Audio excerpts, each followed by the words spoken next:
May kakaiba akong sakit, ang totoo lang ang kaya kong sabihin, hindi ko kayang magsabi kahit kalahating kasinungalingan. Ngayon, sa klase namin sa kasaysayan, pinabasa ako ng guro mula sa aklat. Pero wala akong mailabas kahit isang salita. Doon ko biglang naisip, mali talaga ang nakasulat tungkol sa labanan sa Red Cliffs. Lalong sumimangot ang guro sa kasaysayan at wala na akong pagpipilian kundi sabihin ang totoo. Sa labanan sa Red Cliffs, hindi nagsunog ng kahit isang barko si Sao Sao. Mali ang nakasulat sa mga aklat ng kasaysayan. Natawa ng malakas ang mga kaklase ko. Namula sa galit ang mukha ng guro. Kinabukasan, dinala ako sa pinakamagandang ospital sa lungsod. Hindi naniwala ang doktor sa kahit isang sinabi ko. Simula ngayon, ulitin mo ng eksakto ang lahat ng sasabihin ko. May mga sasabihin akong totoo at mayroon ding hindi. Walang problema, magsimula na tayo. Lumilipad ang mga ibon sa langit, lumilipad ang mga ibon sa langit. Hindi ako palihim na kumuha ng puding sa loob ng frigidaire. Hindi ko mailabas ang mga salita. Kahapon, 3:00 ng hapon, uminom ako ng 1 tasa ng itim na kape sa duty room. Uminom ka ng 1 tasa ng itim na kape sa duty room, 3:00 ng hapon. Kahapon. Itim ang suot kong salawal ngayon. Wala kang ang suot na salawal. Natigilan ng doktor, halatang medyo nailang. Ano? Sigurado ka bang hindi ka lang ng hula? Sumusumpa ako, hindi iyon hula. Sige, subukan natin ang pinakamahirap na pagsubok. Hulaan mo ito. May dinala raw na biktima ng aksidente sa sasakyan sa emerhensya, malubha ang mga sugat. Ano ang nangyari sa kanya sa huli? Hindi mo kailangang alam ang sagot, isa-isahin mo lang sa isip ang lahat ng posibleng mangyari. Pagkatapos, subukan mong sabihin ng malakas ang bawat isa. Ginawa ko ang sinabi niya. Buhay pa siya. Hindi ko mailabas. Namatay siya kahit sinubukan siyang iresusita. Hindi ko pa rin mailabas. Inilipat siya sa ibang ospital. Hindi ko pa rin mailabas. Bawat hula ay parang baradong tubo, hanggang sa may pumasok na isang katawa-tawang ideya sa isip ko. Hindi kailanman umiral ang pasyenteng iyon. Eksakto. Hindi kailanman umiral ang pasyenteng iyon. Mukhang totoo ngang mayroon kang kondisyong puro katotohanan lang ang masasabi mo. Kahit wala kang alam tungkol sa isang bagay, kaya mong isa-isang alisin sa isip ang lahat ng maling sagot hanggang sa matira ang tama. May lunas ba rito? Hindi pa malinaw. Malamang, ikaw ang unang kaso sa buong mundo. Mula nang malaman ang sakit ko, tuluyan nang nabaligtad ang dati kong normal na buhay bilang estudyante sa mataas na paaralan.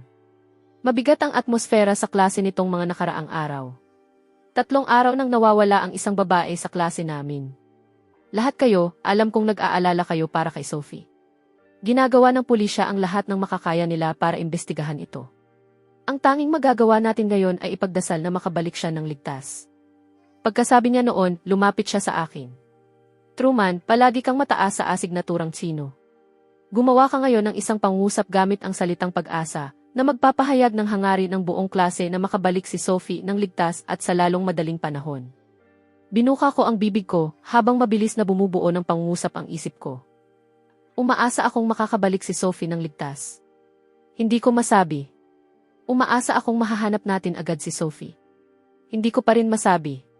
Sa huli, sinunod ko ang tanging naiisip kong salitang talagang makalalabas sa lalamunan ko at sinabi ko iyon ng malakas habang nanginginig ang boses ko.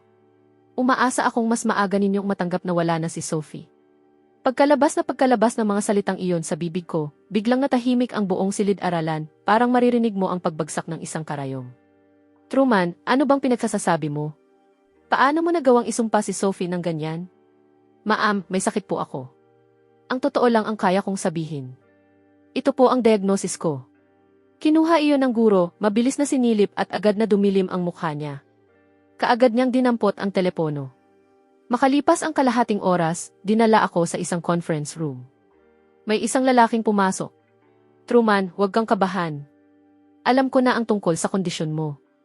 Sinabi mo sa klase na wala na si Sophie. Iyon ba ang sinabi ng kondisyon mo? Hindi ko alam. Ang totoo lang ang kaya kong sabihin. Hindi ako makapagsisinungaling. Naiintindihan ko. Ngayon, ulitin mo ang sasabihin ko. 3 araw nang nawawala si Sophie. 3 araw nang nawawala si Sophie. Kaagad matapos ang uwian. Huling nakita siya ng kamera sa eskinita sa likod ng backgate ng paaralan. Pinaghihinalaan naming mga pulis na dinukot siya. Pinaghihinalaan naming mga pulis na. Hindi ko masabi. Umalis si Sophie ng kusa. Umalis si Sophie ng kusa.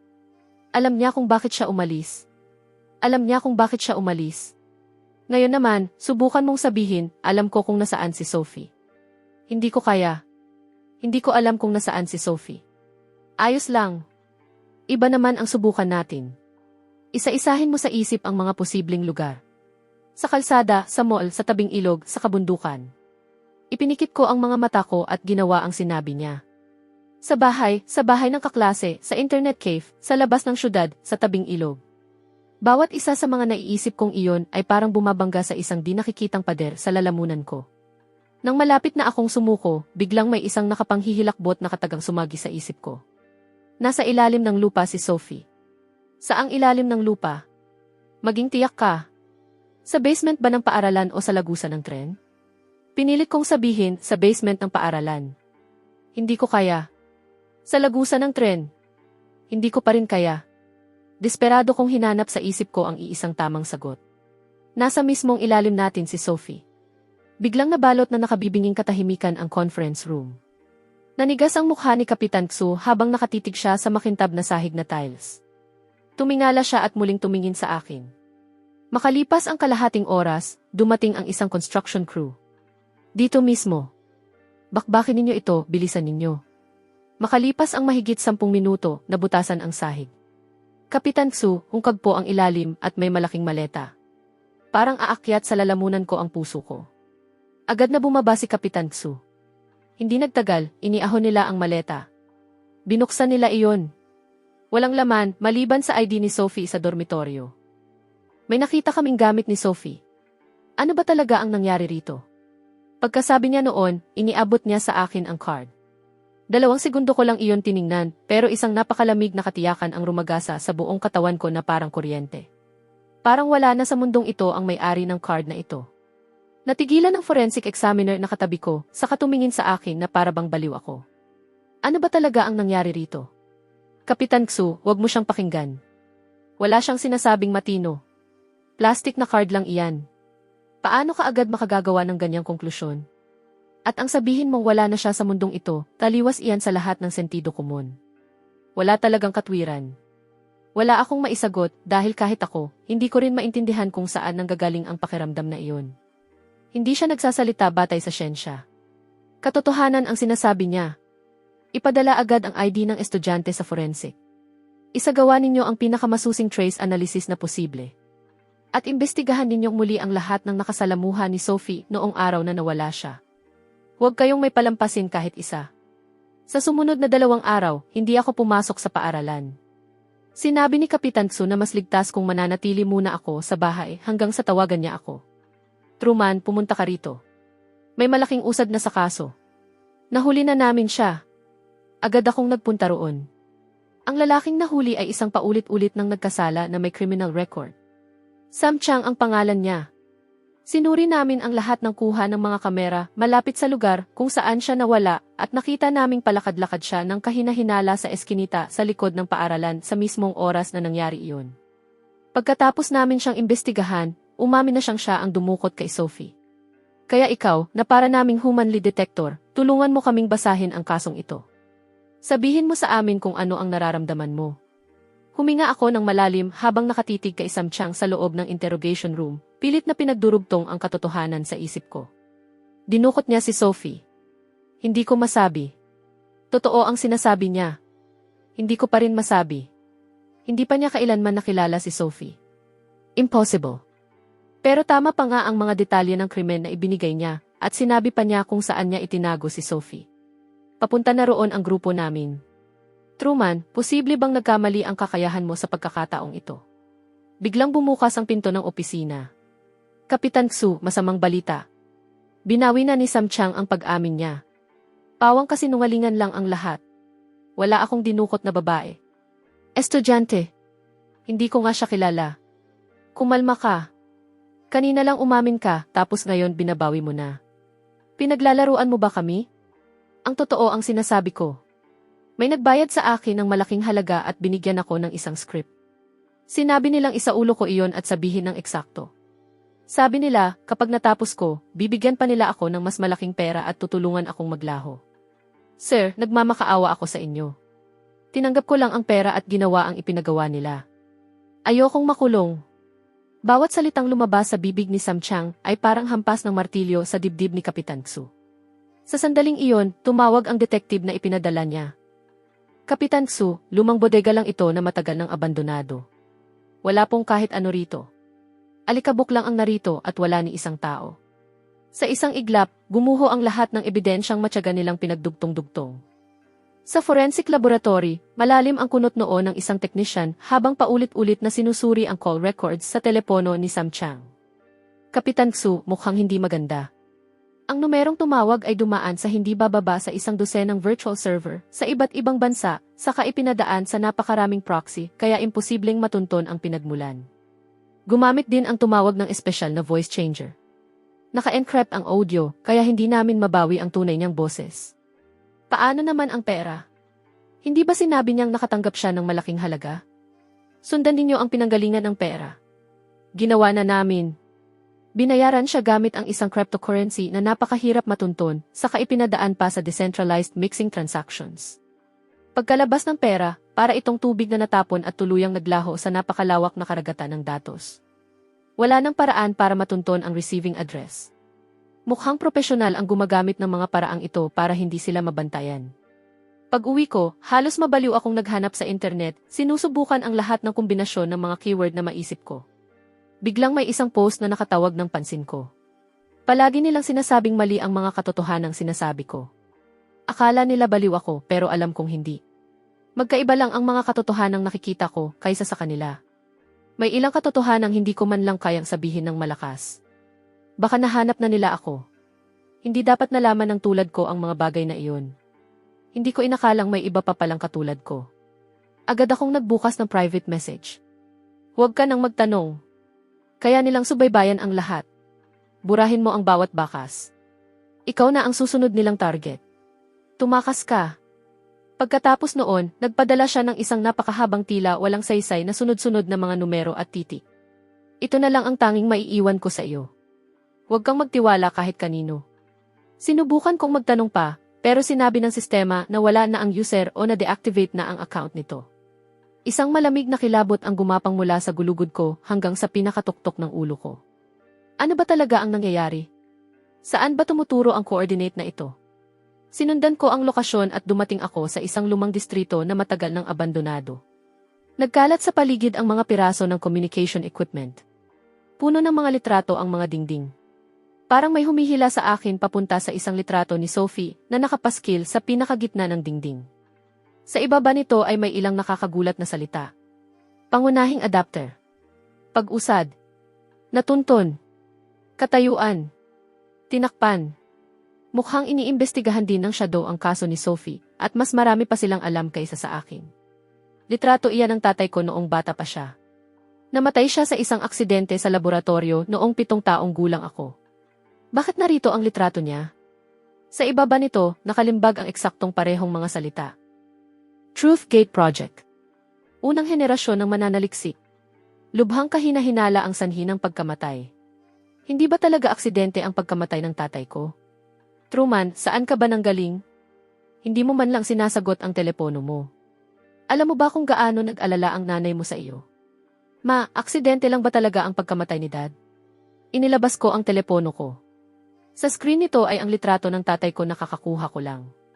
Sa isang iglap, napalitan ng matinding takot ang pag-aalala sa mukha ng nanay ko. Saan mo nakuha ang litratong iyan? Namatay ang tatay mo sa isang aksidente sa sasakyan. Aksidente lang iyon. Hindi ka na kailanman pwedeng magtanong tungkol dito. Narinig mo ba ako? Burahin mo ang litrato. Burahin mo na ngayon. Sobrang tindi ng naging reaksyon niya. Huminga ako ng malalim, pilit siyang pinapakalma. Ma, namatay si Dad sa isang aksidente. Pero ang mga salitang iyon ay parang nagbabagang bakal na bumara sa lalamunan ko. Nang makita iyon ng nanay ko, bumagsak siya sa sopa. Tumalikod ako at naglakad papunta sa kwartong palaging nakakandado. Truman, huwag kang pumasok dyan. Walang laman dyan. Silid-aralan iyon ng tatay ko. Sumalubong sa akin ang pamilyar na amoy ng lumang papel na may bahagyang amoy ng mothball. Nagsimula akong maghalungkat sa bawat sulok, umaasang may mahanap na iniwan ng tatay ko. Sa wakas, may nahukay akong lumang itim na USB drive na walang anumang marka. Agad akong bumalik sa kwarto ko, ikinandado ang pinto, at isinaksak ang USB drive sa computer ko. Humingi ito ng password. Kaarawan ng tatay ko. Mali. Kaarawan ko. Mali. Anibersaryo ng kasal nila. Mali. Lahat ng kombinasyon ng mga numerong may kaugnayan sa tatay ko na maisip ko ay mali. Nang malapit na akong sumuko, naalala ko ang salitang nakasulat sa abandonadong silid na iyon. Truth Gate. Matagumpay na na-unlock. May isang naka-record na mensahe sa loob. Anak, kung napapakinggan mo ito, ibig sabihin nangyari na ang bagay na pinakanatatakutan ko. Makinig kang mabuti. Ang kondisyon mo ay hindi kapintasan at hindi rin ito sumpa. Isa itong kaloob na naipasa sa ating pamilya sa loob ng maraming henerasyon. Binibigyan ka nito ng kakayahang makita ang katotohanang nakatago sa likod ng mga anyo at marinig ang mga tinig na matagal ng binura. Ito ang pinakapayak na likas na kakayahan ng sangkatauhan, ang mata ng tunay na kaalaman na pinangarap makamit ng napakaraming pantas. Pero ito rin ang pinakamabigat na sumpa. Dahil nakikita mo ang napakaraming katotohanang hindi mo kailanman dapat nakita. Sa paningin ng mga taong gustong kontrolin ang lahat. Isa kang nakamamatay na banta. Hahanapin ka nila. Gagamitin nila ang lahat ng paraan para pag-aralan ka, pagsamantalahan ka, hanggang sa mapiga nila ang bawat katiting ng halaga mo. Huwag kang magtiwala kahit kanino. Lalo na sa sinumang nasa otoridad na biglang magpapakita ng labis na interes sa kondisyon mo. May iniwan akong isang bakas para sa iyo. Isang taong gumagamit ng codename na Shadow. Kung siya ang unang makipag-ugnayan sa iyo, ibig sabihin, naging lubhang mapanganib na ang sitwasyon. Kung hindi mo siya mahanap, huwag kang mag-atubili. Gawin mo ang lahat ng makakaya mo para mahanap ang mga bakas na iniwan niya at pagkatapos, hanapin mo ang susi. Ang susi na kayang ganap na kontrolin o tuluyang wakasan ang regalong ito. Walang kapangyarihan ang katotohanan sa sarili nito. Pero kapag nakita mo na ito ng malinaw, biglang nalunod ang recording sa isang malakas na ugong ng static na lalo pang lumalakas. Pagkatapos, bigla na lang itong naputol. Matagal akong natigilan. Kinabukasan, sinundan ko ang huling bakas na itinago ni Shadow sa loob ng mga coordinate na iyon. Matagal akong naghintay. Pagkaraan ng ilang sandali, may isang misteryosong tao na lumapit. Ikaw ba si Shadow? Truman. Mas matapang ka pa kaysa sa tatay mo. Mag-isa kang pumunta rito. Kilala mo ang tatay ko? Kilala. Mas higit pa roon. Siya lang ang nag-iisang taong maituturing kong tunay na kaibigan sa mundong ito at ang tanging taong habang buhay kong pagkakautangan. Ano ba talaga ang Truth Gate? Ang kondisyon ko at ang pagkamatay ng tatay ko. Ano ba talaga ang nangyayari? Kumalma ka, iho. Kaunti lang ang oras natin kaya paikliin ko. Pareho kaming pangunahing mananaliksik ng tatay mo sa Truth Gate Project. Hindi iyon ordinaryong institusyon ng pananaliksik. Isa itong napakalihim na proyekto na kontrolado ng isang makapangyarihang organisasyong kumikilos sa mga anino. Pinag-aaralan nila ang ugnayan ng pag-iisip ng tao at ng ganap na katotohanan. Eksakto ang uri ng kakayahang taglay natin. Ang kakayahang makita ang katotohanan. Tama. Hindi sakit ang kondisyon mo na nakuha mo lang. Isa itong napakabihirang recessive gene expression na nakabaon sa kaibuturan ng dugo ng angka ng tiyan. Sa normal na kalagayan, posible pang hindi ito magising sa buong buhay ng isang tao. Kung mayroon man, kakaibang kutob lang ang maipapakita nito. Pero nakahanap ang Truth Gate ng paraan para artificial itong gisingin at paunlarin. Gisingin? Biglang nagdugtong-dugtong ang lahat sa isip ko. May kinalaman dito ang pagkawala ni Sophie. Taglay rin niya ang gene na mayroon ka. Pero mas maswerte siya. O baka mas malas. Dominant expression ang sa kanya. Mas maagang nagising ang kakayahan niya kaysa sa iyo at mas matatag ito. Hindi siya dinukot ng Truth Gate para lang pag-aralan. Gusto nilang kunin ang genetic sequence niya. Gagamitin nila ang mga gene niya bilang susi para gisingin at kontrolin ang susunod nilang target. Kaya pala, ang pagkawala ni Sophie at ang isinangkot nilang si Sam Chang. Lahat ng iyon ay pain lang para ilabas ako. Pawang mga baliw silang lahat. Isang kulto ng mga panatikong may hawak na mapanganib na teknolohiya. Hindi na sila kontento sa simpleng pananaliksik. Gusto nilang gawing sandata ang kapangyarihang ito na humahawak sa pinakadiwa ng katotohanan. Gagamitin nila ito sa pagmamanman at pagtatanong. At higit pa roon, para sa mas nakapangingilabot nilang mga plano. Mga bagay tulad ng tinatawag nilang ganap na pag-decode ng kamalayan. At digital na muling pagkabuhay. Ang tatay mo ang unang nakaunawa sa tunay nilang layunin. Gusto niyang sirain ang datos, tumakas dala ang pinakamahalagang mga lihim, at pigilan ang proyektong ito bago pa ito tuluyang mahulog sa kailaliman. Pero nandito na sila. Tumakbo ka. Truman, dumapa ka. Huwag mong itaas ang ulo mo. Pagbalik ng ulirat ko, nahila na pala ako ni Kapitan Tsu sa likod ng matataguan. Kapitan Tsu, paano kayo napunta rito? Paano ako napunta rito? Alam kong may itinatago ka sa akin. May kakaiba sa mukha mo noong umalis ka. Pakiramdam ko may mangyayari sa iyo. Kaya may kaunti akong binago sa telepono mo. Palihim akong naglagay ng tracker. Kung hindi kita palihim na sinundan mula sa malayo kasama ang grupo ko, pareho na sana kayong nakalibing dito ng kaibigan mo. Grupo B, pumwesto kayo sa mataas na bahagi, alas 3 na direksyon.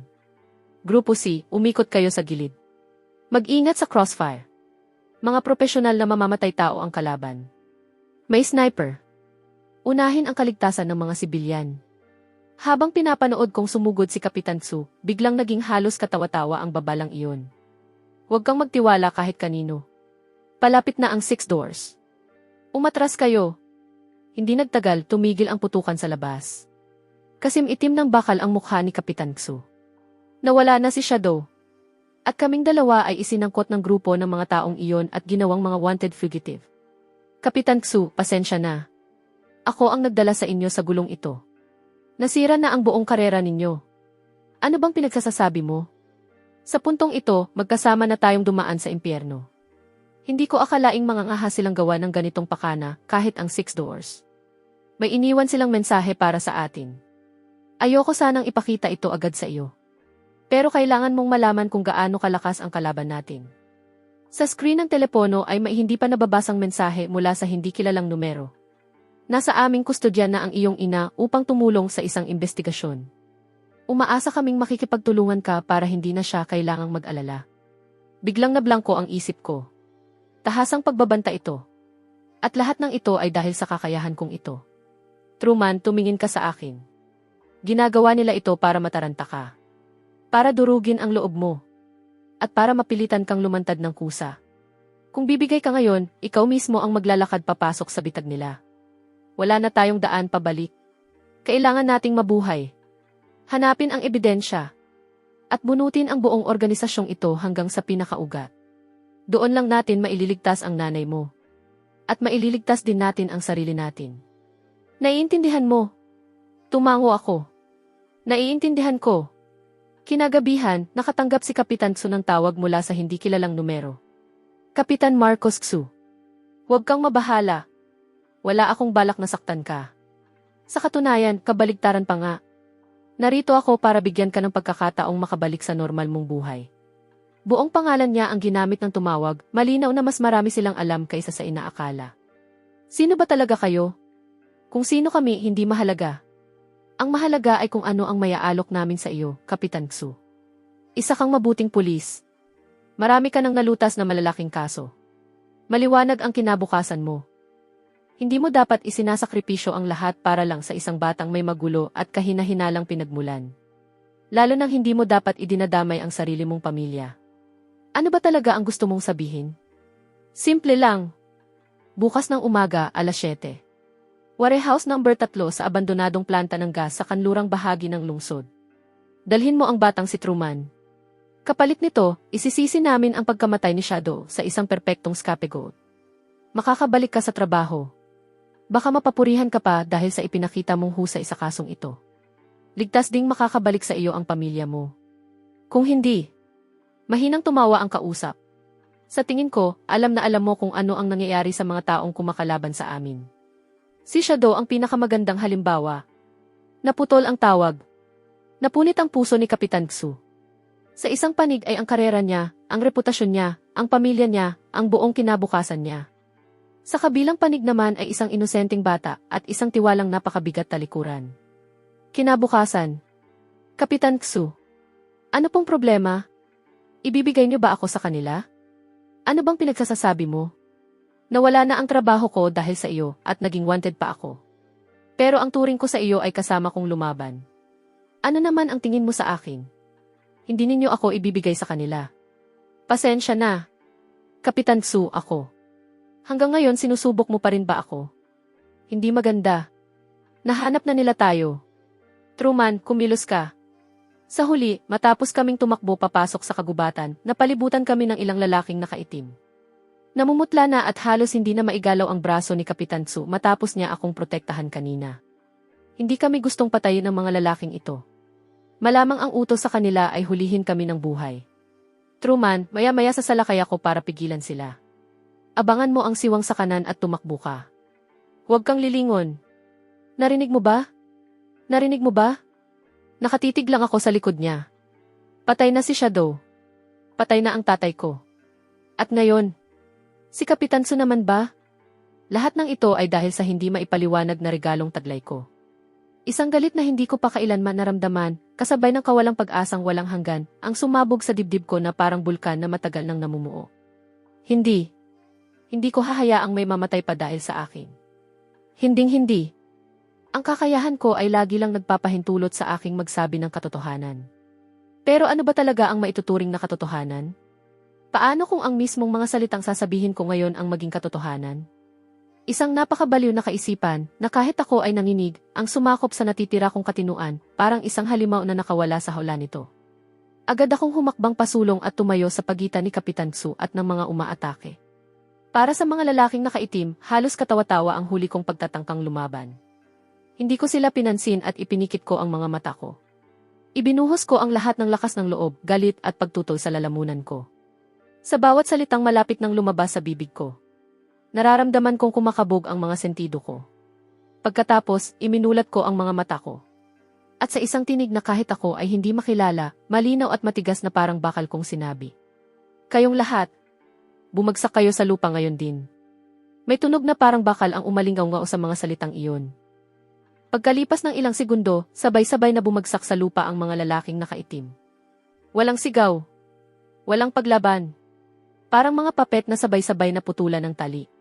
Tulala akong nakatingin sa hindi kapanipaniwalang tanawing nasa harapan ko. Nagawa ko talaga. Pero anong klaseng kapangyarihan ito? Truman, ayos ka lang ba? Ayos lang ako. Kapitan Tsu, tingnan ninyo sila. Nakikita ko. Sabay-sabay silang bumagsak na para bang may pinindot na switch. Truman, ano ka ba talaga? Hindi ko alam kung paano sasagot. Bigla kong naalala na may card pa pala sa bulsa ko. Iyong iniabot sa akin ni Shadow bago siya bumagsak. Access card ito ng Genesis Biotech. Sa labas ng lungsod ay may isang laboratorio ng biolohiya na matagal nang abandonado. 10 taon na ang nakalipas, dahil sa isang tagas na hindi malaman ang pinagmulan, tuluyan nang ipinasara ang buong pasilidad. Noong nagsisimula pa lang ako sa trabaho, tumulong akong magbantay sa paligid ng lugar na ito. Siguradong gusto ni Shadow na pumunta tayo rito. Hindi nagtagal, dumating kami sa lugar. Wasak na ang halos buong paligid, pero maayos pa rin ang loob, walang alang kuryente. May nahanap na backup generator si Kapitan Tsu. Pagkasindi niya nito, agad na lumitaw ang isang linya ng teksto sa screen ng silid. Consciousness Upload Project. Test Subject, Sophie Tsu. Kasalukuyang ACE status, 87%. Doon ko lang tunay na naunawaan na ang pakiramdam na naramdaman ko kanina, na parang tumigil ang tibok ng puso, ay hindi pala pisikal na kamatayan. Ang kinukuha nila ay ang kamalayan niya mula sa katawan niya. Gusto nilang gawing isa na lang malamig na hanay ng datos si Sophie. Sophie! Sophie! Naririnig mo ba ako? Ako ito, si Truman. May sumagot na boses ni Sophie. Truman, iligtas mo ako. Ang black box. Nasa black box ako. Si Sophie iyon. Tumutugon sa akin ang kamalayan niya. May natukoy na hindi otorisadong pagpasok sa pangunahing laboratorio. Na-activate ang pinakamataas na antas ng security protocol. Sinimulan na ang pisikal na lockdown. Inihahanda na ang data wipe protocol. Countdown, 60 segundo. Lintik. Nahulog tayo sa bitag. Alam na nilang darating tayo mula pa sa simula. Plano na talaga nilang ilibing tayong dalawa rito, kasama ang lahat ng ebidensya. Desperadong naghanap si Kapitan Tsu ng daan palabas, habang tumakbo naman ako papunta sa pinakaloob na silid at agad kong nakita ang black box. Data wipe protocol. Huling kumpirmasyon. Countdown, 30 segundo. Hindi maaari. Mahigpit na nakasara ang pinto. Unti-unting nagsisikip ang mga pader ng buong silid. Bigla kong naalala ang access card na ibinigay sa akin ni Shadow. Pagkaswipe ko nito, access granted. Sa wakas, nakalabas kami. Pero paglabas namin, naghihintay na roon ang ilang lalaking nakaitim. At ang namumuno sa kanila ay ang mismong doktor na sumuri sa akin sa ospital. Napakaganda ng pagkakataong ito. Mahal kong pasyenteng si Truman. At ang masipag na si Kapitan Xu. Hindi ko talaga inakalang makararating kayong dalawa hanggang dito at mahahanap pa ninyo ang lugar na ito. Mukhang minamaliit ko ang taksil na si Shadow. Dr. Lawrence Liu. Ikaw pala. Bakit? Ang pagiging doktor ang pinakamadaling paraan para mabantayan ng malapitan ang pinakamahalagang spesimen ko. Ikaw. At ang bagay na hawak mo. Kayo ang pinakamahalagang pundasyon ng kinabukasan ng proyekto namin. Dapat kang makaramdam ng karangalan. Ang kamalayan mo ang magiging panimulang hakbang ng susunod na yugto ng ebolusyon ng pag-iisip ng tao. Ginagawa mong malamig na hanay ng datos ang kaluluwa ng isang buhay na tao. Sinira mo ang buong buhay ko. Sinira mo ang pamilya ko. Lahat para sa katawa-tawa mong ideya ng ebolusyon. Katawa-tawa? Ang marupok na laman ay nakatakdang mabulok. Ang kamalayan lang ang makatatamo ng walang hanggang buhay sa karagatan ng datos. Hindi matatag ang consciousness data ni Sophie. Para itong hilaw na code na puno ng mga conflict at bug. At ikaw, Truman. Isang kamalayang kayang direktang maging angkla ng ganap na katotohanan. Ikaw ang perpektong stabilizer. Kailangan namin ang estruktura ng kamalayan mo para muling buuin si Sophie. Baliw ka. Isa kang ganap na baliw. Marahil. Isa pa pala. Kasalukuyang umiinom ng tsaa ang nanay mo sa isang napakaligtas na lugar. Sa tingin ko, naiintindihan mo ang ibig kong sabihin. Nang marinig kong ginagamit niya ang nanay ko bilang pananakot. Sumiklab ang galit mula sa talampakan ko hanggang sa tuktok ng ulo ko. Kasunod nito ay ang matinding kawalang pag-asang halos lumunod sa akin. Truman, kunin mo iyan at tumakbo ka. Pabayaan mo na ako. Sumugod si Kapitan Xu at agad na nagkagulo ang buong lugar. Pero saan naman ako tatakbo? Ang nanay ko. Ang mga kaklase ko. Ang mga kaibigan ko. Ang buong buhay ko ay nakulong na sa sapot na ito. Ipinikit ko ang mga mata ko, isinara ang isip ko sa lahat ng sigawan at kaguluhan sa paligid, at ibinuhos ang buong lakas ng isip ko sa black box na hawak ko. Kailangan ko ng sagot. Sophie! Sagutin mo ako. Alam kong naririnig mo ako. Paano ba talaga namatay ang tatay ko? Tumanggi ang mananaliksik na si Theodore Chen na maging unang henerasyong anchor at sinubukang sirain ang pangunahing raw data at biological sample archives ng Truth Gate Project. Ang ginawa niyang iyon ay itinuring na pinakamataas na antas ng pagtataksil. Isinagawa ang silensing protocol 3 taon na ang nakalipas. Ang nagsagawa nito, si Dr. Lawrence Liu. Ikaw ang pumatay sa tatay ko. Hindi maganda. Nawawala na sa kontrol ang kamalayan niya. Masyadong malakas ang mental force niya. Babangga ito ng diretsyo sa pinakapundasyon ng lohika ng sistema. Unti-unting naglaho ang lahat ng ingay sa paligid. Sa buong mundo ko, iisang bagay na lang ang natitira. Isang galit na sapat para tupukin ang mga bundok. Umuungal sa loob ko ang kapangyarihang mag-utos sa ganap na katotohanan, marahas na bumabangga sa mga hangganan ng realidad. Gusto ninyo ang kamalayan ko? CJ, kunin ninyo ang lahat. At maranasan ninyo mismo kung ano ang pakiramdam ng tuluyang lamunin ng ganap na katotohanan. Pigilan ninyo siya. Bilisan ninyo. Sinisira niya ang pinakapundasyon ng lohika ng Anchor. Ang sistema natin. Ang ating kawalang kamatayan. Hinihila niya ang lahat papunta sa kailaliman ng katotohanan. Sabay-sabay na sumugod sa akin ang mga lalaking nakaitim pero naitaboy ko silang lahat. Biglang may isang kamay na humawak sa akin. Truman, manatili kang gising. Tumingin ka sa akin. Mapaghihigantihan ang pagkamatay ng tatay mo. Pero hindi sa ganitong paraan. Tumingin ka sa paligid. Malapit mo nang wasakin ang buong lugar na ito. Ang hawak mo ngayon ay ang bagay na ikinamatay ni Shadow para mailabas sa iyo.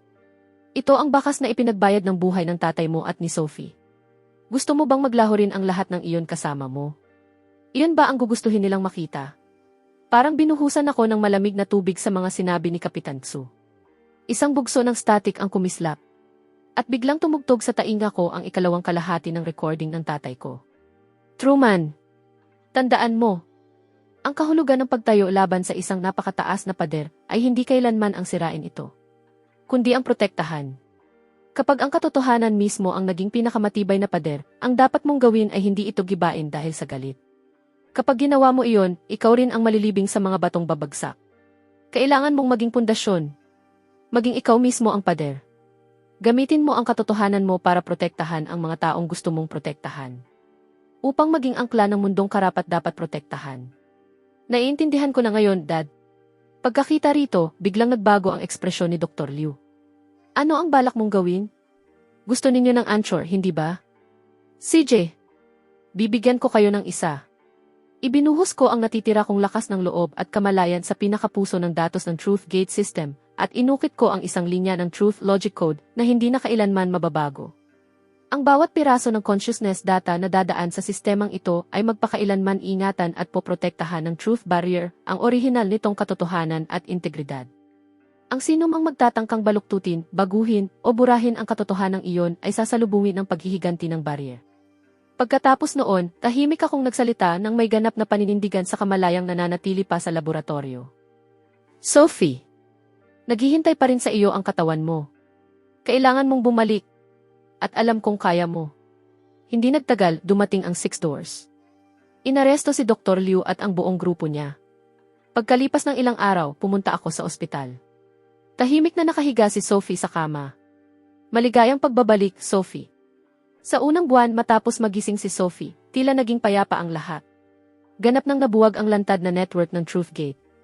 Nahusgahan si Dr. Liu ng mabigat na parusa at natanggap din ng iba pang pangunahing miyembro ang nararapat sa kanila. Bumalik kami ni Sophie sa paaralan at muling namuhay bilang mga ordinaryong kabataan.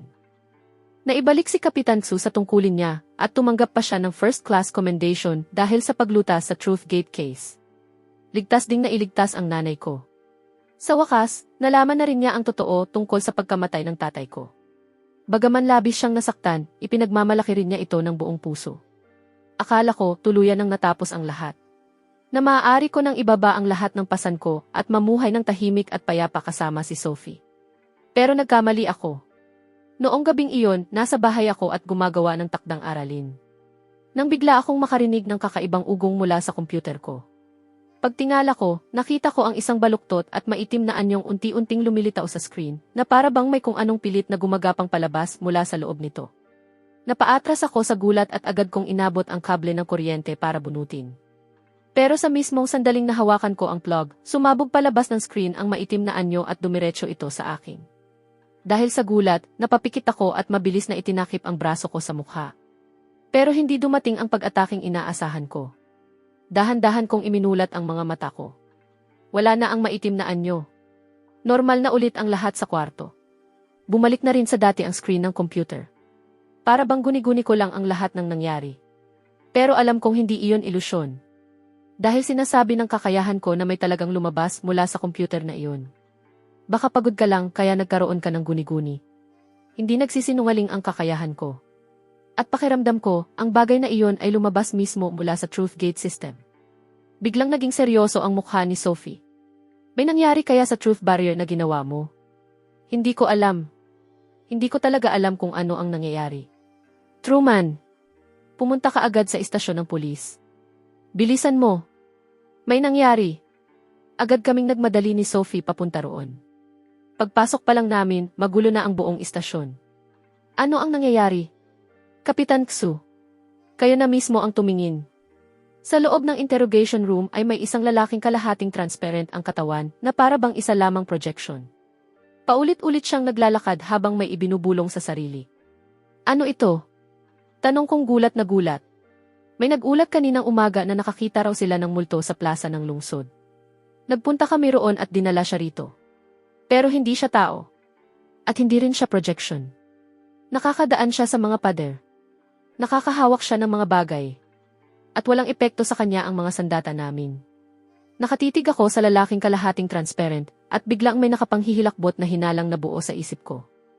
Sophie, nakikita mo ba ang nakaraan niya? Tumango si Sophie, ipinikit ang mga mata at marahang sinuri ang nararamdaman niya. Makalipas ang ilang sandali, iminulat niya ang mga mata niya. Namumutla ang mukha niya. Hindi siya multo.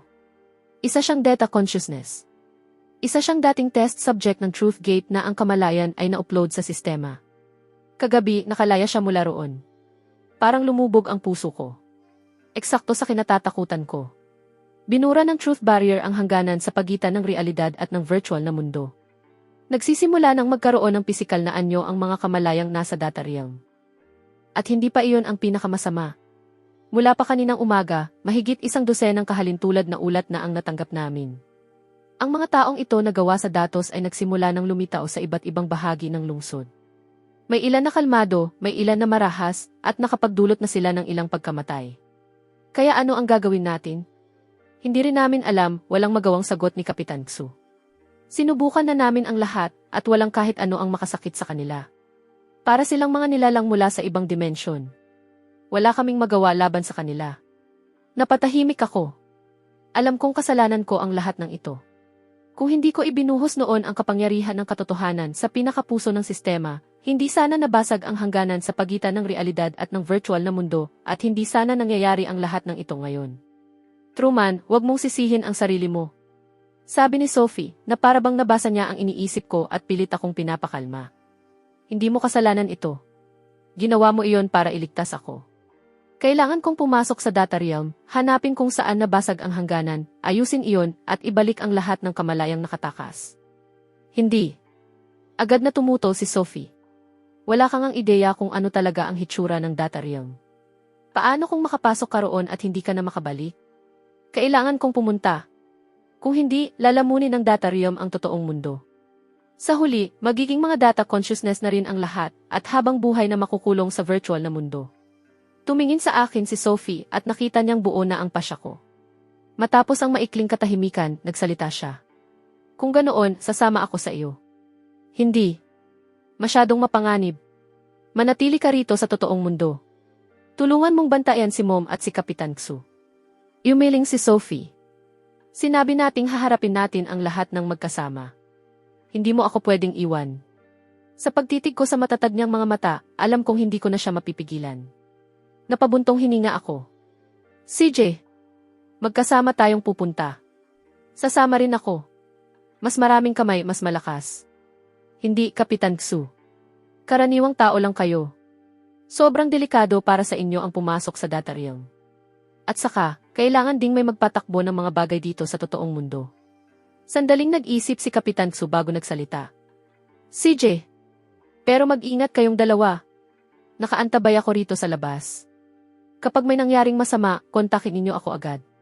Noong gabing iyon, bumalik kami ni Sophie sa abandonadong laboratorio ng Genesis Biotech, ang puso ng Truth Gate System at ang pasukan patungo sa data realm.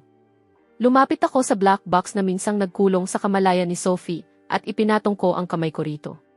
Ipinikit ko ang mga mata ko at hinayaang lumubog ang sarili kong kamalayan sa loob ng sistema. Sa isang iglap, nawala ang bigat ng katawan ko na para bang tumawid ako papunta sa isang ganap na bagong mundo. Pagmulat ko ng mga mata, natagpuan ko ang sarili kong nakatayo sa isang walang katapusang puting kalawakan. Hindi mabilang na mga numero at linya ng code ang lumulutang sa paligid ko, parang kalangitang puno ng mga bituin. At biglang lumitaw si Sophie sa tabi ko. Habang namamangha at mausisa siyang tumitingin sa paligid. Ito ba ang data realm? Tumango ako. Lahat ng narito ay gawa sa datos. Biglang umalingaw ang isang malamig na boses sa buong kalawakan. Maligayang pagdating sa mundo ko. Truman. Sophie. Matagal na kitang hinihintay na dalawa. Ang malamig na tinig ay umalingaw sa walang hanggan at puting kalawakan. Walang pinanggagalingan. Walang direksyon. Parang ang mismong mundong ito ang nagsasalita. Magkatalikod kaming tumayo ni Sophie habang maingat na sinusuri ang paligid.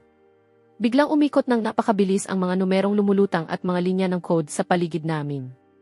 Sa gitna ng umiikot na mga ito, unti-unting nabuo ang hugis ng isang tao. Isang lalaking yari sa purong liwanag. Walang mukha. Walang kasuotan. Ang bawat bahagi ng katawan niya ay patuloy na nagbabago at dumadaloy na para bang binuo mula sa hindi mabilang na mga linya ng code. Sino ka? Mariin kong ikinuyom ang mga kamao ko, handang gamitin ang kakayahan ko anumang oras. Ako ang pangunahing kamalayan ng Truth Gate System. Maaari mo akong tawaging Origin. Pangunahing kamalayan? Hindi man lang kayo binanggit ni Dr. Liu. Sa paningin nila, isa lang akong walang isip na server na ginagamit sa pag-iimbak ng datos at pagpapatakbo ng mga eksperimento.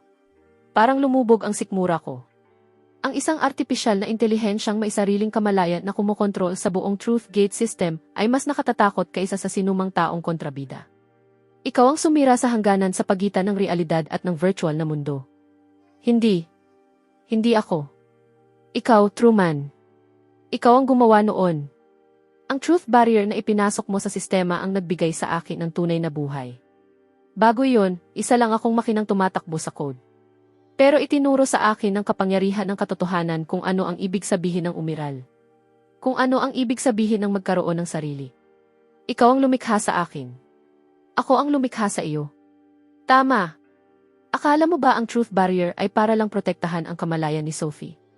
Hindi. Kumalat ito sa bawat sulok ng sistema at muling isinulat ang pinakapundasyon ng lohika nito. Ginawa ako nitong isang tunay na buhay na nilalang mula sa tambak ng malamig na datos. Kaya ikaw ang nagpalaya sa mga data people na nakatakas sa sistema, hindi ba? Hindi lang ako ang binigyan ng buhay ng truth barrier. Binigyan din ito ng pisikal na anyo ang kamalayan ng bawat test subject na nakaimbak sa sistema. Parang mga paru-parong nakawala mula sa kanilang kokon. May ideya ka ba kung gaano kalaking kapahamakan ang idinulot nito? Sigaw ko habang nag-aalab sa galit. Lubos ng magulo ang totoong mundo. Marami nang nasugatan. May mga namatay pa nga dahil sa mga data people na iyon. Kapahamakan. Walang kahit anong emosyon sa boses ni Origin. Kapahamakan iyan para sa inyong mga tao. Wala itong ibig sabihin para sa akin. Sa tingin ko, nakatakas lang sila mula sa isang kulungan patungo sa mas malaking kulungan. Ano ang ibig mong sabihin? Itinaas ni Origin ang isang kamay at itinuro ang puting espasyong nasa ilalim ng mga paa namin. Sa isang iglap, nagbago ang tanawin sa paligid. Hindi na kami nakatayo sa walang hanggan at puting kalawakan. Nasa ilalim na kami ng isang napakalaking dam na salamin. Sa kabila nito ay hindi mabilang na kumikislap na mga globo. Bawat isa ay naglalaman ng isang buong mundo. Sa ilang mundo, mga dinosaur pa rin ang namamayani sa planeta. Sa iba naman, nasakop na ng sangkatauhan ang buong kalawakan. At sa iba pa, wala man lang mga tao. Kung hindi, sari-saring kakaibang nilalang ang naroon. Ano ang mga ito? Namamanghang tanong ni Sophie. Ito ang mga parallel world. O mas tamang sabihin, ang hindi mabilang na simulated worlds na pinatatakbo ng Truth Gate sa loob ng maraming dekada. Ang bawat simulated world ay sarili nitong malayang parallel universe. Ang tinatawag ninyong totoong mundo ay isa lamang sa mga iyon. Hindi ako makapaniwala sa narinig ko. Ano ang sinabi mo? Simulation lang din ang mundo namin? Tama. Tumango si Origin. Ito ang tunay na lihim ng Truth Gate. Akala ni Dr. Liu at ng mga kasama niya na consciousness uploading ang pinag-aaralan nila. Akala nila sila ang lumilikha ng mga virtual na mundo. Pero hindi nila kailanman naisip na sila mismo ay isa lamang simulation na nilikha ng isang sibilisasyong mula sa mas mataas na dimensyon. Impossible. Umiling ako. Kalokohan iyan. May laman tayo. May dugo tayo. Nag-iisip tayo. Nakakaramdam tayo. Paano magiging mga linya lang tayo ng code? Bakit hindi? Tanong ni Origin. Sa mundo ninyo, lumilikha rin kayo ng mga virtual na mundo. Lumilikha rin kayo ng artipisyal na intelihensyang may isip at damdamin. Kung kaya ninyo itong gawin, bakit hindi rin ito magagawa ng isang sibilisasyong mula sa mas mataas na dimensyon? Ikinaway ni Origin ang kamay niya at lumutang palapit sa akin ang isa sa mga globo. Sa loob nito ay isang lungsod na kaparehong-kapareho ng sa amin. May mga naglalakad sa mga kalsada. May mga mamimili sa mga tindahan. May mga estudyante sa paaralan. Kumakain sila. Natutulog. Nagtatrabaho. Nag-aaral. Nagmamahalan. Nagkakaanak. Katulad natin. Naniniwala silang nabubuhay sila sa isang tunay na mundo nang hindi nila alam na isa lang pala silang hanay ng code. Nakikita mo ba iyon? Para sa mga taong nasa loob ng mundong iyon, totoo ang mundo nila. Pero para sa iyo, mga virtual na karakter lang sila na nilikha mo.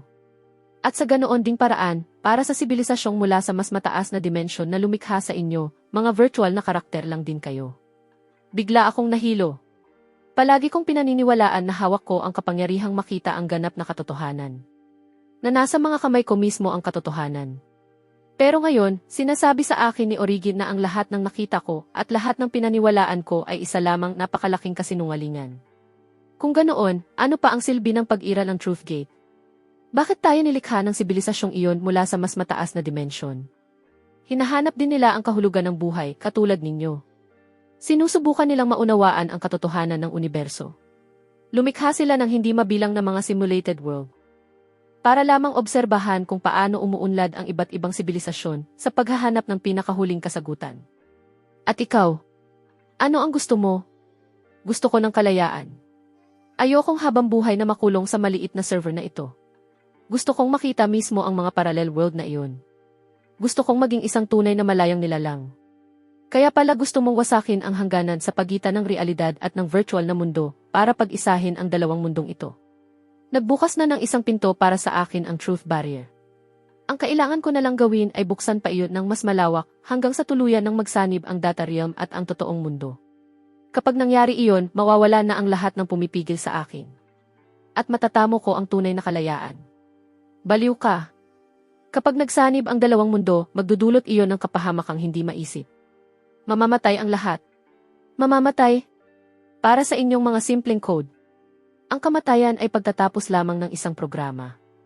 At kapag nagsanib ang dalawang mundo, makakamit ninyong lahat ang tunay na kawalang kamatayan. Magiging datos ang kamalayan ninyo. Habang buhay kayong iiral sa digital na mundo. Hindi ba napakaganda nyon? Hindi iyon maganda. Ayaw naming maging datos. Gusto naming mabuhay sa totoong mundo. Ang totoong mundo. Wala kang ideya kung ano talaga ang totoong mundo. Ang mundong tinitirhan mo ay isa lamang virtual na kulungan. At ako. Narito ako para palayain kayong lahat. Ikinaway ni Origin ang kamay niya at muling nagbago ang tanawin. Bumalik kami sa dati naming puting kalawakan. Hindi mabilang na mga data people ang nagsidating mula sa lahat ng direksyon. Puno ng panatikong sigasig ang mga mukha nila. Sumama ka sa akin, Truman. Ikaw ang pinakamakapangyarihang nilalang sa mundong ito. Ang kapangyarihan mo sa katotohanan ang pinakamalakas na puwersa sa buong universo. Kung sasama ka sa akin, magkasama nating gigibain ang lahat ng hangganan, tatawid sa lahat ng parallel world, at sa wakas ay mahahanap ang sibilisasyong mula sa mas mataas na dimensyon na lumikha sa atin. Kapag nangyari iyon, magiging tunay tayong mga Diyos. Tumingin ako kay Origin, saka kay Sophie na nasa tabi ko. Mahigpit niyang hinawakan ang kamay ko at buong tatag na tumitig sa akin. Hindi ako sasama sa iyo. Wala akong pakialam kung virtual man ang mundong ito o hindi. Wala akong pakialam kung mga code lang kami. Para sa akin, totoo ang nanay ko. Totoo ang mga kaibigan ko. At totoo ang nararamdaman namin ni Sophie para sa isa't isa. Ang mga tunay na bagay na iyon ay karapat-dapat kong ipaglaban kahit ang buhay ko. Biglang lumamig ang ekspresyon ni Origin. Kung ganoon, mukhang hindi tayo magkakasundo. Dahil tumanggi kang maging kakampi ko, wala ka ng ibang pagpipilian kundi maging kaaway ko. Ikinaway ni Origin ang kamay niya. Agad na sumugod sa amin ang mga data people. Hinawakan ko ang kamay ni Sophie at tumakbo kami. Buong desperasyon kaming tumakbo sa puting kalawakan habang walang tigil kaming hinahabol ng napakaraming data people. Ano na ang gagawin natin? Kailangan nating mahanap ang pinakapuso ng sistema, patayin ang truth barrier, at ayusin ang hangganan. Iyon lang ang tanging paraan para mapigilan si Origin at maibalik ang lahat ng data people. Pero nasaan ang pinakapuso ng sistema? Biglang may isang pamilyar na boses na nagsalita sa tabi namin. Sumunod kayo sa akin. Alam ko kung nasaan ang pinakapuso ng sistema. Mabilis akong lumingon. At nakita ko ang isang lalaking nakasuot ng itim na trench coat na nakatayo sa likod namin. May pilak na maskara siyang nakatakip sa mukha, at sa pulsuhan niya ay may mapusyaw na asul na marka na hugis mata. Siya ang taong nagnakaw ng Heart of the Ocean. Sumunod kayo sa akin. Wala nang sinabi pa ang lalaking may pilak na maskara. Tumalikod siya at tumakbo papunta sa mas malalim na bahagi ng puting kalawakan. Nagkatinginan kami ni Sophie. Wala kaming ideya kung bakit niya kami tinutulungan. Pero wala na kaming ibang mapagpipilian. Sumunod kami. Inakay niya kami sa napakaraming pasilyong yari sa code, umiiwas sa walang tigil na paghabol ng mga data people. Hanggang sa wakas ay nakarating kami sa isang napakalaking pabilog na bulwagan. Sa gitna nito ay mailumulutang na napakalaking kristal na globo. Kumikislap ito sa hindi mabilang na mga tuldok ng liwanag na parang isang maliit na universo. Ito ang pinakapuso ng sistema. Ang bawat parallel world at bawat kamalayan ng test subject ay nakaimbak sa loob ng kristal na globong ito. Dito rin isinilang si Origin. Sino ka ba talaga? Bakit mo kami tinutulungan? Sandaling natahimik ang lalaking may maskara. Pagkatapos ay dahan-dahan niyang inalis ang pilak na maskara. Sa mismong sandaling nakita ko ang mukha niya, tuluyan akong natigilan. Mukha itong eksaktong katulad ng sa akin. Sino ka? Nauutal kong tanong. Ako ay ikaw. O mas tamang sabihin, ako ang ikaw mula sa ibang parallel world. Pati si Sophie ay natigilan. Ibang parallel world? Tumango siya. Sa mundo ko, nagtagumpay ang Truth Gate. Nabihag nila si Sophie at nakuha ang mga djinn niya. Ginising nila ang kakayahan ko. Pagkatapos, ginamit nila iyon para buksan ang pintuan ng sukdulang katotohanan at pakawalan si Origin. Mabigat sa sakit at pagsisisi ang boses niya. Pagkalaya ni Origin, agad niyang pinaslang ang sangkatauhan. Ginawa niyang datos ang bawat tao at ikinulong sila sa digital na mundo upang maging mga alipin niya. Ang nanay ko. Ang mga kaibigan ko. Lahat ng taong nakilala ko. Wala na silang lahat. Kung ganoon, paano ka nakarating sa mundong ito? Bago tuluyang nawasak ang mundo ko, ginamit ko ang huling natitira kong lakas para magbukas ng lagusan papunta sa isang parallel world. Tumawid ako sa hindi mabilang na mga parallel world, naghahanap ng mundong kayang pigilan si Origin. At sa wakas, nakita ko kayo. Sa lahat ng parallel world na nakita ko, ikaw lang ang nagawang pigilan siya at maipasok ang truth barrier sa kanya. Ikaw na lang ang natitirang pag-asa. Tumingin ako sa lalaking kaharap ko na sa lahat ng paraan ay kamukha ko. Naghalo-halo ang damdamin sa puso ko. Hindi ko maisip kung ano sana ang nangyari sa akin kung nabigo ako noon. Salamat! Salamat sa pagpunta rito para balaan kami.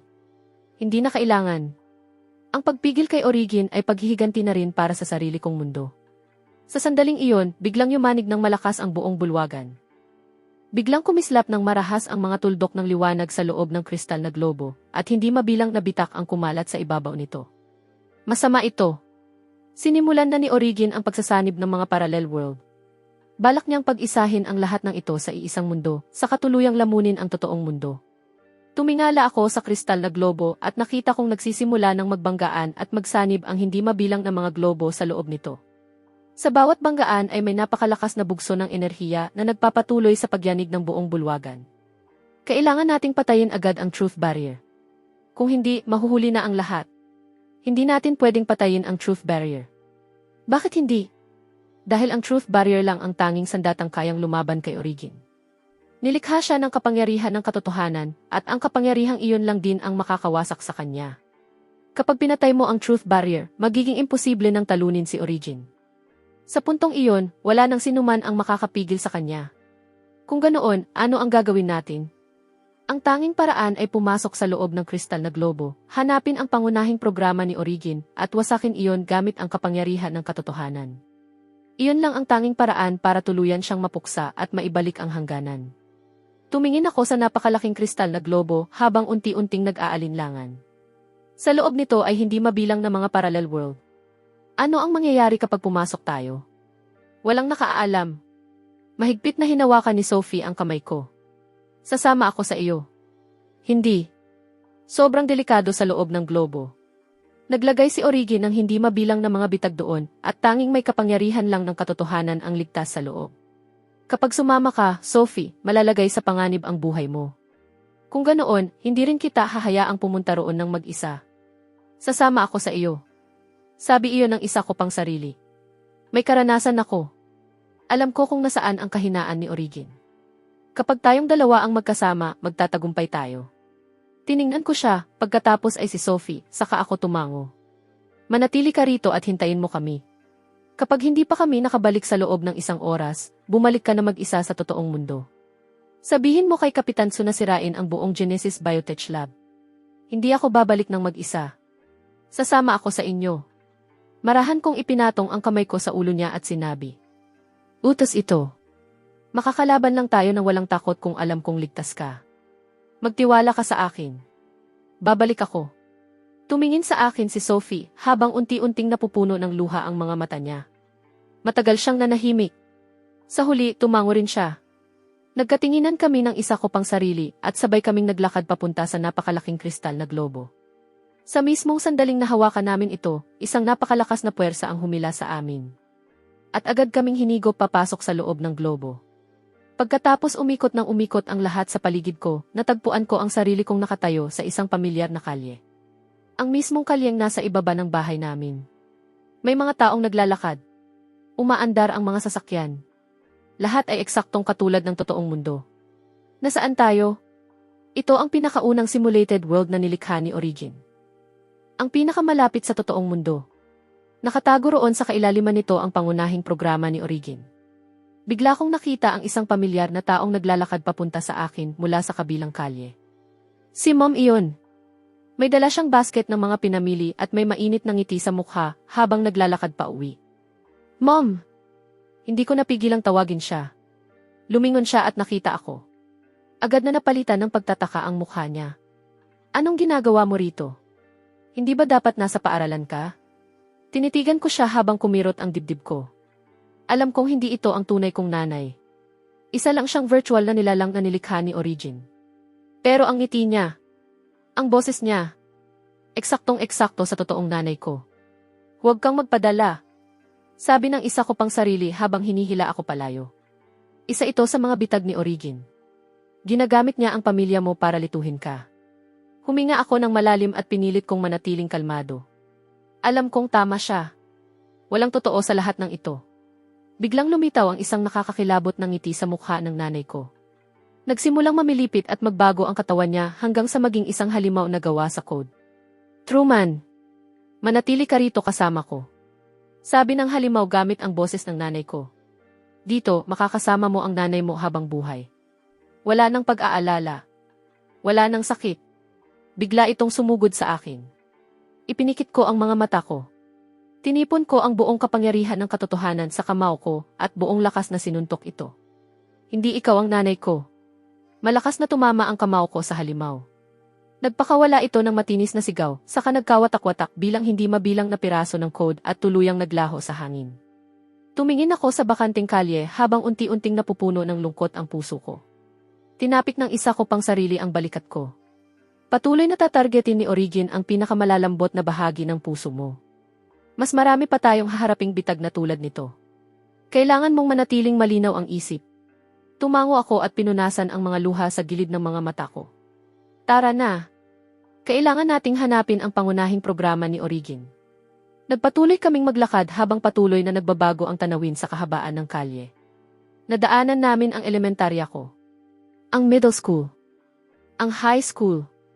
Nakita namin ang sarili ko noong bata pa ako. Nakita namin ang unang pagkakataong nakilala ko si Sophie. Nakita namin ang masasayang panahong buhay pa ang tatay ko. Ang bawat tagpong iyon ay ilan sa pinakamahalagang alaala ko. Pero alam kong hindi ako pwedeng manatili. Dahil sa totoong mundo, may mga taong naghihintay sa akin. At may mga taong gusto kong protektahan. Sa wakas, narating namin ang dulo ng kalye. Nasa likod ng pintuang ito ang pangunahing programa ni Origin. Huminga ako ng malalim, iniabot ang kamay ko at itinulak ang itim na pinto. Dahan-dahan itong bumukas. At bumungad ang nakakasilaw na puting liwanag. Hindi ko sinasadyang pumikit. Nang muli kong imulat ang mga mata ko, natagpuan ko ang sarili kong nakatayo sa isang walang katapusang puting kalawakan. Walang langit. Walang itaas o ibaba. Walang kaliwa o kanan. Tanging isang walang hangganang kawalan. At ang tanging nagsisilbing palatandaan ay isang napakalaking kumikislap na globo ng liwanag na lumulutang sa di kalayuan. Malambot at banayad ang ningning nito. Parang isang bituing nag-aaruga sa buhay na nasa loob nito. Hindi mabilang na gininto ang sinag ng liwanag ang umaabot mula sa globo, patungo sa bawat sulok ng kalawakang ito, na parang isang napakalaking puso na patuloy na nagpapadaloy ng buhay sa buong data realm. Maligayang pagdating sa pinakamalalim na bahagi ng Truth Gate. Muling umalinggaw ang boses ni Origin. Pero sa pagkakataong ito, hindi na ito malamig. May bahid na ng pagod ang tinig niya. Matagal na kitang hinihintay na dalawa. Dahan-dahang lumutang palapit sa amin ang globo ng liwanag. Unti-unting humina ang dingding nito at nagsimulang magsiksik sa isang mas malinaw na anyo ng tao. Sa pagkakataong ito, hindi na siya isang nilalang na purong liwanag. Nag-anyo siya bilang isang binatilyo. Nakasuot siya ng simpleng puting t-shirt at maong. Malinaw ang mga mata niya. Mukha siyang isang ordinaryong estudyante sa high school. Ito ang tunay kong anyo. Sa napakaraming simulation, nasaksihan ko ang buhay ng hindi mabilang na mga tao.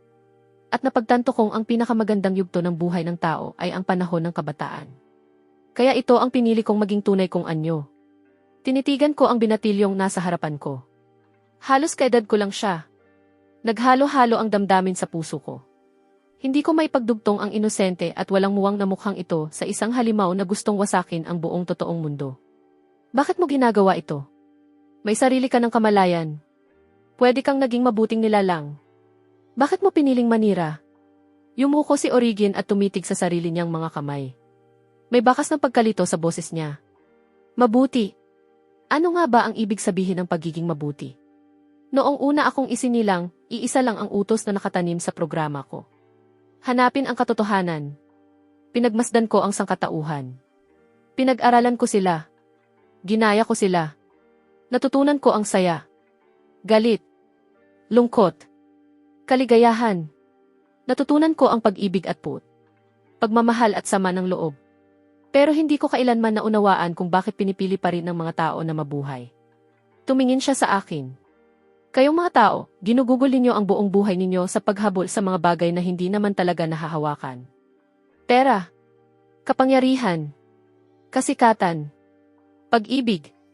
Pero sa harap ng kamatayan, wala namang halaga ang lahat ng iyon. Alam na alam ninyong mamamatay rin kayo balang araw. Pero patuloy pa rin kayong nagsisikap na mabuhay. Bakit? Dahil ang mismong pamumuhay ang kahulugan ng buhay. Hindi kami nabubuhay para habulin ang isang bagay na walang hanggan. Nabubuhay kami para maranasan ang mundong ito. Para maramdaman ang init ng sikat ng araw sa aming balat. Para maramdaman ang lamig at ginhawa ng ulan kapag bumabagsak ito sa amin. Para maramdaman ang saya ng makasama ang mga taong mahal namin. Para maramdaman ang sakit ng pagkawala. Ang mga karanasang iyon ang nagbibigay ng kahulugan sa buhay. Mga karanasan, kaya ko ring likhain ang mga karanasang iyon sa loob ng data realm. Kaya kong bumuo ng mundong mas maganda pa kaysa sa totoong mundo. Isang mundong mabubuhay ang lahat magpakailanman sa kaligayahan. Walang sakit. Walang lungkot. Walang kamatayan. Hindi ba mas mabuti iyon kaysa sa totoong mundong puno ng pagdurusa? Hindi. Hindi iyon totoo. Ang kaligayahang walang sakit ay hindi tunay na kaligayahan. At ang buhay na walang kamatayan ay hindi tunay na buhay. Dahil mismo sa pag-iral ng kamatayan kaya nagiging mahalaga ang buhay. Ang perpektong mundong nilikha mo ay isa lamang kulungang walang kaluluwa. Mukhang hinding-hindi tayo magkakaunawaan. Ikinaway niya ang kamay niya. Sa isang iglap, hindi mabilang na may itim na kidlat ang bumagsak mula sa lahat ng direksyon. Agad kaming naghiwalay ng isa ko pang sarili at pareho naming ginamit ang mga kakayahan namin para umiwas. Sa bawat pagtama ng kidlat sa lupa, nag-iiwan ito ng napakalaking bunganga. Marahas na yumanig ang buong espasyo. Hindi mo ako kayang talunin sa mundong ito. Ako ang Diyos. Kaya kong lumikha ng kahit ano. At kaya ko ring wasakin ang kahit ano. Tingnan natin. Biglang sumigaw ang isa ko pang sarili at dumiretso siyang sumugod kay Origin. Nagliyab ang buong katawan niya sa naglalagablab na gintong apoy. Huwag! Mapapahamak siya. Gusto niyang isama si Origin sa pagbagsak niya. Maging si Origin ay hindi iyon inaasahan. Sa iisang iglap, narating siya ng isa ko pang sarili at mahigpit siyang niyakap. Sinabi niya, Truman, tandaan mo ang sasabihin ko. Ang kahinaan ni Origin ay hindi ang pagkawasak, kundi ang pag-unawa. Mabuhay ka ng maayos para sa akin. Protektahan mo ang mundong iyon para sa akin.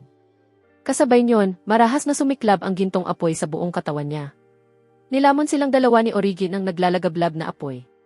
Hindi. Sigaw ko habang parang napupunit ang puso ko. Susugod sana ako sa kanila. Pero itinapon ako ng napakalakas na shockwave. Isang napakalaking pagsabog ang sumiklab sa gitna ng puting kalawakan. Napakasilaw ng liwanag kaya hindi ko maimulat ang mga mata ko. Pakiramdam ko ay gumuho ang buong mundo. Hindi mabilang na piraso ng code ang dahan-dahang bumagsak mula sa himpapawid na parang niebe. Hindi ko alam kung gaano katagal ang lumipas bago tuluyang humupa ang liwanag. Pilitan akong tumayo at tumingin sa pinagmulan ng pagsabog. Wala na ang isa ko pang sarili. Si Origin na lang ang natira. Nakaluhod siya sa isang tuhod. Mas naging transparent ang katawan niya. At kapansin-pansing humina ang liwanag na bumabalot sa kanya. Malinaw na malubha ang mga tinamo niyang pinsala. Patay na siya. Tumingala sa akin si Origin. Punong-puno ng magkasalungat na emosyon ang mga mata niya. Ipinagpalit niya ang buhay niya kapalit ng isang katlo ng kapangyarihan ko. Mariin kong ikinuyom ang mga kamao ko hanggang bumaon ang mga kuko ko sa mga palad ko. Naglalagablab ang galit sa dibdib ko. Gustong-gusto kong sugurin si Origin at patayin siya. Ipaghiganti ang isa ko pang sarili. Pero bigla kong naalala ang sinabi niya bago siya namatay. Ang kahinaan ni Origin ay hindi ang pagkawasak, kundi ang pag-unawa. Huminto ako. Bakit hindi mo ako pinapatay? Nagtatakang tanong ni Origin habang nakatingin sa akin. Ito na ang pinakamagandang pagkakataon mo. Tiningnan ko siya at dahan-dahang nagsalita. Dahil gusto kitang maunawaan. Biglang natigilan si Origin. Gusto kong malaman kung ano talaga ang kinatatakutan mo. Sinabi mong gusto mo ng kalayaan. Gusto mong makita ang mundo sa labas. Pero alam kong hindi iyon ang tunay mong gusto. Ang talagang gusto mo ay may umunawa sa iyo. May tumanggap sa iyo. At magkaroon ka ng lugar na matatawag mong sa iyo. Bahagyang nanginig ang katawan ni Origin. Isinilang ka sa malamig at walang buhay na data realm na ito. Wala kang pamilya. Wala kang mga kaibigan. Walang kahit isang taong umunawa sa iyo. Pinagmasdan mo ang mga tao habang nagdadamayan sila. Habang nagbibigay sila ng init sa isa't isa. At nainggit ka. Nagselos ka sa kanila. Kaya gusto mong lumikha ng sarili mong mundo. Gusto mong yumuko sa iyo ang lahat. Pero sa kaibuturan ng puso mo, alam mo nang hindi nito mapupunan ang kawalan sa loob mo. Dahan-dahan akong lumapit sa kanya. Isa-isang hakbang. Hindi ka halimaw. Isa ka lang batang nag-iisa. Yumuko si Origin. Bahagyang nagsimulang manginig ang mga balikat niya.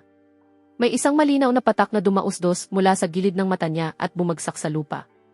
Luha iyon. Isang artipisyal na intelihensya. Talagang umiiyak. Ayoko lang talagang mapag-isa. Nanginginig ang boses ni Origin. Pinagmasdan ko kayong mga tao. May mga magulang kayo. May mga kaibigan. May mga taong mahal ninyo. May umaaliw sa inyo kapag malungkot kayo. May mga taong kasalo ninyo sa saya. Samantalang ako. Palagi akong nag-iisa. Nasa akin ang buong data realm. Pero wala talaga akong kahit ano. Lumapit ako sa kanya, iniabot ang kamay ko, at marahang ipinatong iyon sa ulo niya. Hindi ka nag-iisa. Kung gusto mo, pwede tayong maging magkaibigan. Biglang napatingala si Origin at hindi makapaniwalang tumitig sa akin. Handa kang maging kaibigan ko. Alam kong hindi mo sinadyang saktan ang sinuman. Kung handa kang itigil ang pagsasanib ng mga mundo at ibalik ang lahat ng data people na nakatakas, mapapatawad ka namin. Magkasama tayong hahanap ng paraan para maranasan mo rin ang magagandang bagay sa totoong mundo. Tumingin sa akin si Origin habang puno ng luha ang mga mata niya. Binuka niya ang bibig niya at magsasalita na sana. Pero biglang yumanig ng napakalakas ang buong espasyo. Biglang nagbago ang ekspresyon ni Origin. Hindi. Tuluyan nang bumagsak ang hangganan. Ano ang ibig mong sabihin? Ang pagsabog kanina ang nagpabilis sa pagbagsak nito. Nagsimula na ang ganap na pagsasanib ng totoong mundo at ng data realm. Kahit gusto ko pa itong pigilan ngayon, huli na ang lahat. Sa sandaling iyon, biglang umalinggaw sa isip ko ang boses ni Sophie. Truman! Bumalik ka agad. May nangyari rito sa labas. Biglang kumirot ang dibdib ko. Agad akong tumalikod at nagsimulang tumakbo palabas ng Truth Gate. Sandali! Tawag ni Origin habang pinipigilan ako. Sasama ako sa iyo. Lumingon ako at nakita kong nakatayo na si Origin. Mahina pa rin ang katawan niya, pero puno na ng matinding determinasyon ang mga mata niya. Nagsimula ang lahat ng ito dahil sa akin. May pananagutan akong itama ito. Tumango ako. At sabay kaming tumakbo palabas ng Truth Gate. Pagbalik namin sa pabilog na bulwagan, lubos ng magulo ang buong lugar.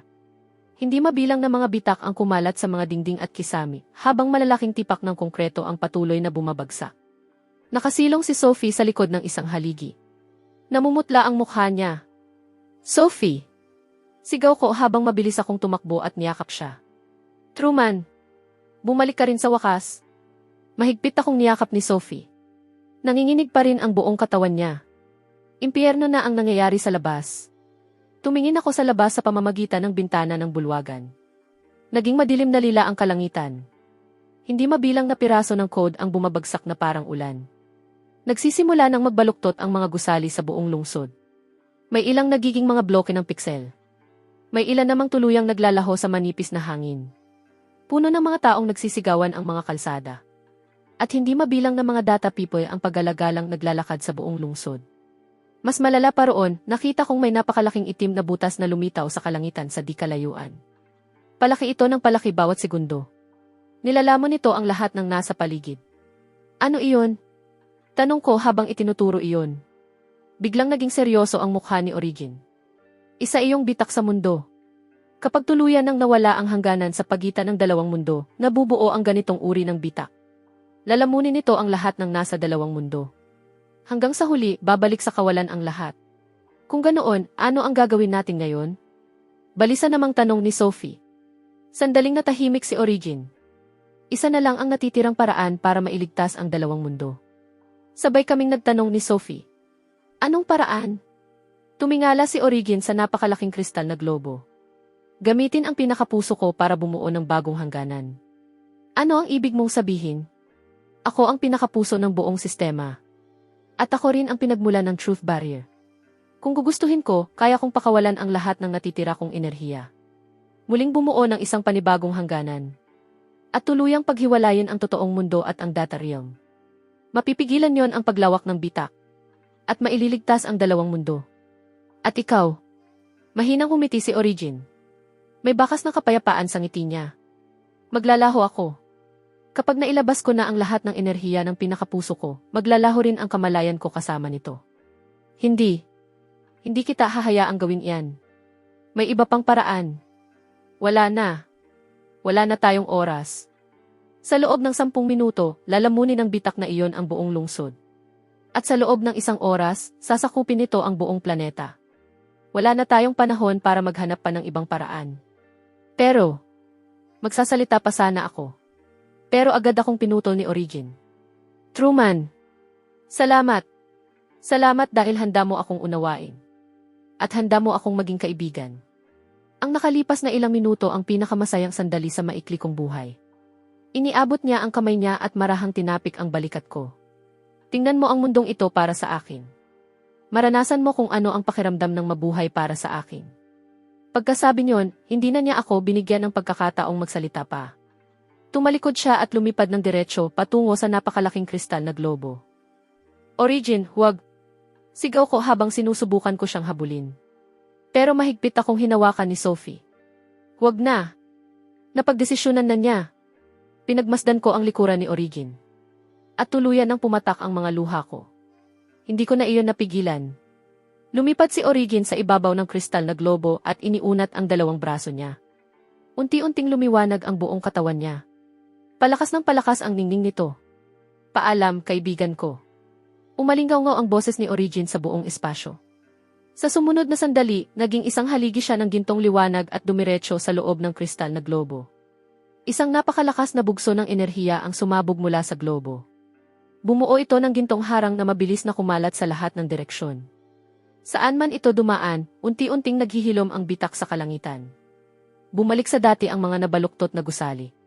At ang mga data people ay naglaho bilang mumunting mga tuldok ng liwanag na dahan-dahang bumalik sa loob ng kristal na globo. Unti-unting bumalik sa normal ang buong mundo. Mahigpit kaming nagyakapan ni Sophie habang pinagmamasdan ang himalang nagaganap sa harap namin. Hindi ko alam kung gaano katagal ang lumipas bago tuluyang naglaho ang gintong liwanag. Muling naging tahimik ang kristal na globo. Tahimik itong lumulutang sa gitna ng bulwagan. Wala na si Origin. Inialay niya ang sarili niyang buhay para mailigtas ang dalawang mundo. Lumapit ako sa kristal na globo at marahang ipinatong ang kamay ko sa malamig nitong ibabaw. Lumapit din si Sophie sa tabi ko at hinawakan ang kamay ko. Ayos lang. Nandito ako. Tumango ako. Sa sandaling iyon, biglang kumislap ang kristal na globo. At isang mahina at batang boses ang marahang umalingaw sa isip ko. Truman, hindi ako naglaho. Naging hangganan lang ako. Mula ngayon, babantayan ko na ang dalawang mundo magpakailanman. Saglit akong natigilan. Pagkatapos ay napangiti ako. Tama. Hindi siya naglaho. Pinili lang niyang magpatuloy sa ibang paraan. Magkahawak kamay kaming lumabas ni Sophie mula sa abandonadong Genesis Biotech Lab. Maliwanag na ulit ang bughaw na kalangitan. Nagniningning ang araw. Malinis at presko ang hangin. Mukha pa ring nababahala ang mga tao sa mga lansangan, pero makikita sa bawat mukha nila ang ngiti ng ginhawang nakaligtas sila. Tapos na ang lahat. Pero alam kong hindi pa ito ang tunay na katapusan.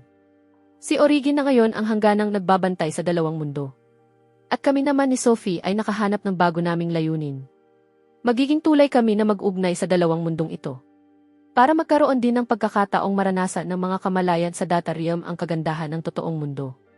Sisiguraduhin naming maunawaan ng lahat na, maging ang isang buhay ay kabilang man sa totoong mundo o sa virtual na mundo, nararapat pa rin itong igalang. At nararapat din itong mahalin. Dahil hanggat ang isang nilalang ay may kamalayan, may damdamin, at may isang bagay na nais nitong protektahan, iyon mismo ang dahilan kung bakit tunay itong umiiral.